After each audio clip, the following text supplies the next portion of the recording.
ICC বা international cricket council, যাদের আমরা ক্রিকেটের অভিভাবক বলি, তারা কি অঙ্কে একটু কাঁচা, নাকি তারা জটিলতা শব্দটা নতুন কোনো মানে আবিষ্কার করেছে? বাংলাদেশ আর আয়ারল্যান্ডের মধ্যে একটা ছোট্ট অদলবদল করলেই যেখানে সব সমস্যার সমাধান হতো, সেখানে আইসিসি বলল, এটা বড্ড জটিল। কিন্তু বাস্তব হিসাব বলছে সেই জটিলতা এড়াতে গিয়ে তারা পকেট থেকে কয়েক কোটি টাকা বেশি খরচ করে ফেলেছে। আজ আমরা আইসিসির সেই অদ্ভুত গণিতের ব্যবচ্ছেদ করব। প্রস্তাবটা ছিল সিম্পল, বাংলাদেশের জায়গায় আয়ারল্যান্ডকে আনা। এর জন্য হামারি কি লাগতো? দুই দলের বড় জোর 30 জন করে সদস্য, ভারত শ্রীলঙ্কা যাতায়াতের টিকিট আর ফেরার টিকিট বদলানো, ব্যাস।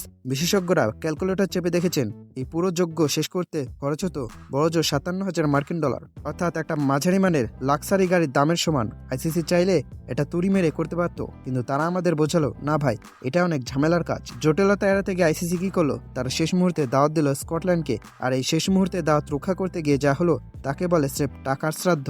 ইউরোপ থেকে চটজলি পাসপোর্ট বানানো, ভিসার ব্যবস্থা করা, আর একদম শেষ সময় ফ্লাইটের বিজনেস ক্লাস টিকিট কাটা, সব মিলে বিল দাঁড়ালো কত জানেন? প্রায় $3,39,000, মানে $57,000 খরচ করে যেটা সহজে হতো সেটা করতে আইসিসি বাড়তি খরচ করেছে প্রায় $2,75,000।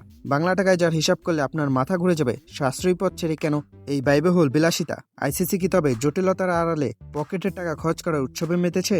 আসল কমেডি তো এখনো বাকি। লজিস্টিক খরচ বাদ দিন, এবার আসি ব্যবসার কথায়। বাংলাদেশ বিশ্বকাপে না থাকা মানে বিশাল এক বাজারের অনুপস্থিতি। আইসিসির সম্ভাব্য রাজস্ব ক্ষতি হচ্ছে প্রায় $2,70,00,000। বিপরীতে স্কটল্যান্ডকে এনে আইসিসি পকেটে ভরবে বড়জোর $30,000 থেকে $40,000। কোথায় কোটি কোটি ডলারের লোকসান আর কোথায় সামান্য কয়েক হাজার ডলারের লাভ? এই হিসাব কি কোনো কাণ্ডজ্ঞান সম্পন্ন মানুষ নেবে? সংশ্লিষ্টরা তো হেসেই খুন। তারা বলছেন আইসিসির যে জটিলতার বুলি উড়াচ্ছেন তা আসলে স্রেফ একটা অজুহাত। এর পেছনে হয়তো অন্য কোনো গোপন সমীকরণ আছে যা সাধারণ ক্রিকেট ভক্তদের বোঝার বাইরে।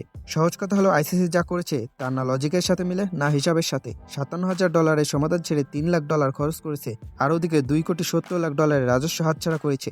এই অদ্ভুত গাণিতিক মডেল কি ক্রিকেটকে এগিয়ে নেবে নাকি ডুবাবে, সেটা সময়ই বলে দেবে।